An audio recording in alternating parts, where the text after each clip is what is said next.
We got us a nice, beautiful hickory right here. Nice and long and straight. Unfortunately, it died last year. So I noticed the leaves didn't come back. So we just got her cut down and I'm slicing it up. So we're gonna use our Mercury instrument moisture level reader. And I'm just curious what this tree's gonna read. So I'll read, I just sliced these up.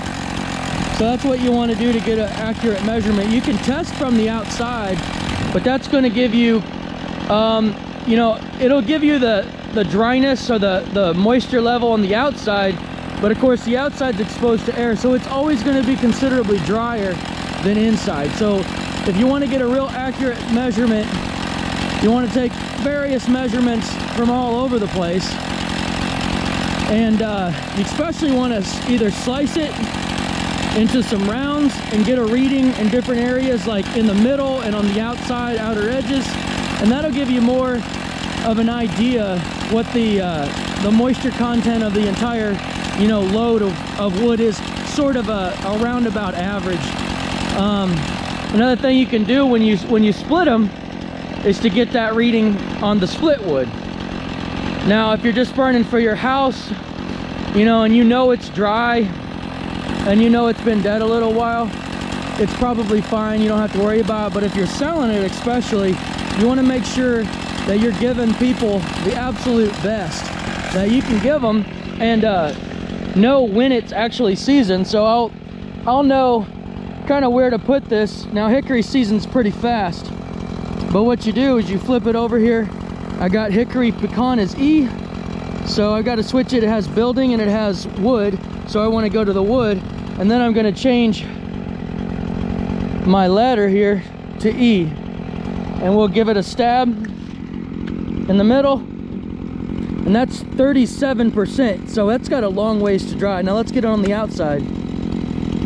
There's 24%, so that's getting close to being done. So you can see just from the middle to the outside is a lot different, but it's going to take just a bit to dry. And I think I'm going to head up to the branches where it's thinner and kind of see where that's at. But for the most part, this is going to take at least 6 months of being split and seasoned before it's good enough to be used for firewood or used for cooking.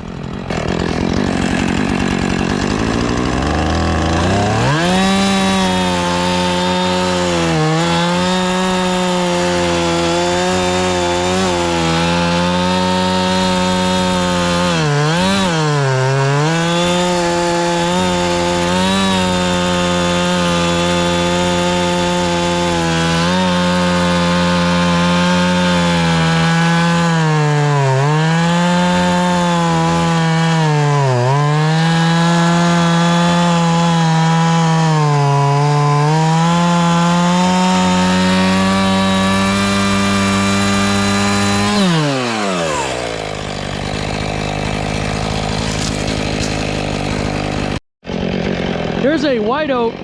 This is one of the trees. I really don't like to cut white oaks down if they're not dead. This was alive when I cut it. And the reason I cut it is because you can see at the bottom there, it's got kind of a wonky shape. So this tree is not going to be good to grow. And I had a small tree right here, right? That was really nice and straight. Yes, it was smaller than the other one, but look up there. This big one was kind of reaching over the top of this one. And eventually this is just gonna get stunted. It's not gonna grow as fast. But I have, and you can actually see that it's starting to try to grow that way to get more sunlight, to get away from this one. So by taking this one out and killing it, this is a inferior tree, right? It's just got a wonky base. Eventually what's gonna happen is you can see all the weight's kind of shifted down there. It's gonna fall, you know, eventually. And this is not gonna be good for lumber production. But it's great, it's terrific for firewood. So unfortunately, even though I love oaks and I like to leave as many as I can, and if you'll notice in my logo, that's an oak leaf. It's a red oak leaf specifically. So I am a big lover of oaks. I love them.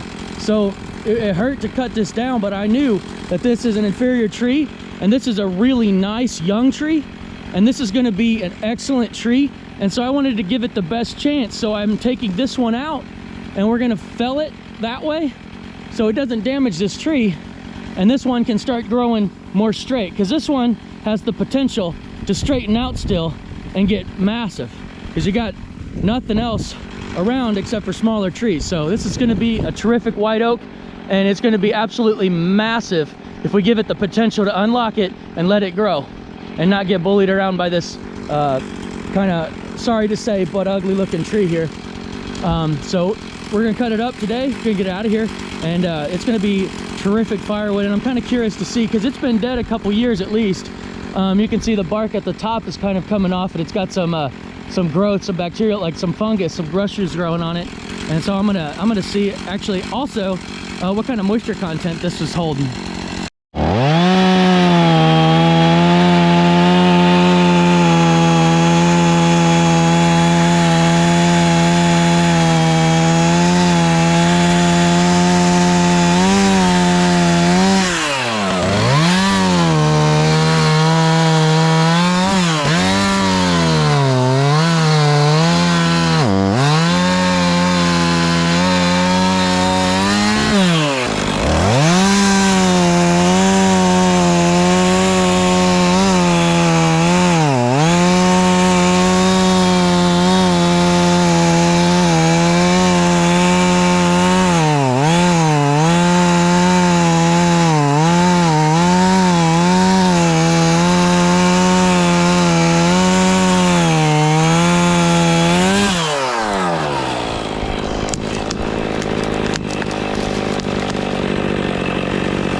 On that cedar, and there's not much holding it, so we're just going to cut at the bottom of this bottom, cut chunks off of it until it falls.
We got the base here. I'm gonna come about 4 or 5 feet up the tree. Turn it on. We got it on hickory, so let's look at what oak is. Got red oak and we got white oak. They're both A, so I don't even know why they have a different letter. Just say all oaks, but hey, still works, I guess. Okay, A, it's on set on wood, so let's plug her in the middle. We got 22.5, so that's actually getting pretty close to being seasoned, but we're gonna let it go for a little bit. I like to get oaks down to about 16 to 18%. So that outside is 21, or basically 21%, 20.7, 20.6, whatever.